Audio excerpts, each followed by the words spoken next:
আসসালামু আলাইকুম। মরিচের ঝাল এবং পেঁয়াজের ঝাঁজ কোথায় গিয়ে থামবে বাজারের ঊর্ধ্বগতি, তা কি আপনাদের কারো জানা আছে?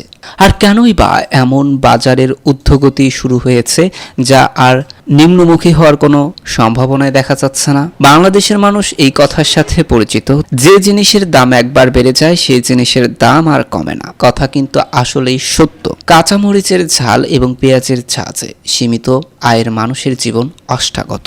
শুকনা মরিচের দাম বেশি থাকায় অনেকে কাঁচা মরিচে ভরসা করতেন, কিন্তু সেই 1 কেজি মরিচের দাম যখন 300 টাকা ছুঁই ছুঁই করছে তখন তারা নিরুপায়। গত বৃহস্পতিবার রাজধানীর খুচরা বাজারে 280 টাকা কেজি দরে কাঁচামরিচ বিক্রি হয়েছে, অথচ এক সপ্তাহ আগেও পণ্যটির দাম ছিল 160 থেকে 200 টাকা, অর্থাৎ সপ্তাহের ব্যবধানে 80 থেকে 100 টাকা দাম বেড়েছে।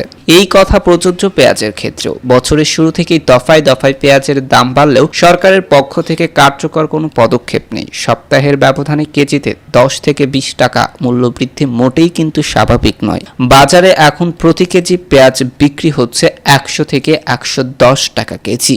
আগে দেশের বাজারে পেঁয়াজের দাম বাড়লে ভারত থেকে আমদানি করে বাজার স্থিতিশীল করা হতো, কিন্তু এবার ভারতের পেঁয়াজও দাম বেশি। উৎপাদন কম হওয়ার কারণ দেখিয়ে প্রথমে দেশটি পেঁয়াজ রপ্তানি বন্ধ করে দিয়েছিল, পরে আমদানির অনুমতি দিলেও শুল্ক বাড়িয়ে দিয়েছে। পাশাপাশি বেড়েছে চালের দামও। ব্যবসায়ীরা বলছে, কোরবানির ঈদে ধানের দাম বেড়ে যাওয়ায় এবং চালকল বন্ধ থাকায় প্রতি 50 কেজি বস্তায় চালের দাম 50 থেকে 100 টাকা বেড়েছে।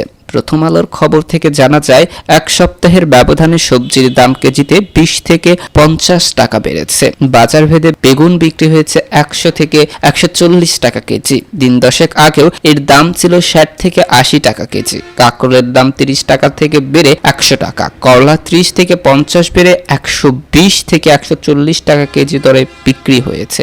এছাড়া 20 থেকে 40 টাকা দাম বেড়েছে বরবটি, টমেটো ও গাজরের। ব্যবসায়ীরা দাম বাড়ার জন্য সাম্প্রতিক ভারী বৃষ্টি, মৌসুমী বন্যার দোহাই দিচ্ছে, কিন্তু বন্যা তো সারা দেশে হয়নি। সিলেট অঞ্চলের বন্যার কারণে সারা দেশে সবজির দাম এতটা বেড়ে যাওয়ার যুক্তিসঙ্গত কারণ নেই। এর পেছনে মহল বিশেষের কারসাজি আছে। প্রতিবারই তারা তককে তককে থাকে কিভাবে দাম বাড়িয়ে ক্রেতা তথা ভোক্তাদের পকেট কাটা যায়। মুক্ত বাজার অর্থনীতি মানে যা খুশি করা।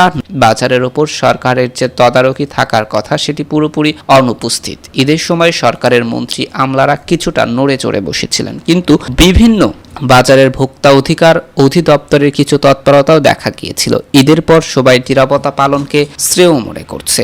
এই সুযোগে স্বার্থান্বেষী মহল তথা সিন্ডিকেট ইচ্ছামতো দাম বাড়িয়ে চলছে প্রায় প্রতিটি ভোগ্যপণ্যের। অর্থমন্ত্রী আবুল হাসান মাহমুদ আলী বাজেটের বক্তৃতায় আশা প্রকাশ করেছিলেন বছরের শেষ নাগাদ মূল্যস্ফীতি কমবে, কিন্তু যেভাবে প্রতিটি ভোগ্যপণ্যের দাম বাড়ছে তাতে মূল্যস্ফীতি আরও বাড়বে। সরকার নীতি নির্ধারকদের অজানা নয় যে নিত্যপণ্যের ক্রমাগত দাম বেড়ে যাওয়া দরিদ্র ও সীমিত আয়ের মানুষেরা খুবই কষ্টে আছে। এই ক্ষেত্রে তাদের উচিত বাজার তদারকির পাশাপাশি টিসিবির মাধ্যমে কম দামে চাল, ডাল, ভোজ্য তেলের মতো পণ্যগুলো সরবরাহ বাড়ানো। এতে হতদরিদ্র মানুষগুলোর জীবনযাপনের কষ্ট কিছুটা হলেও কমবে।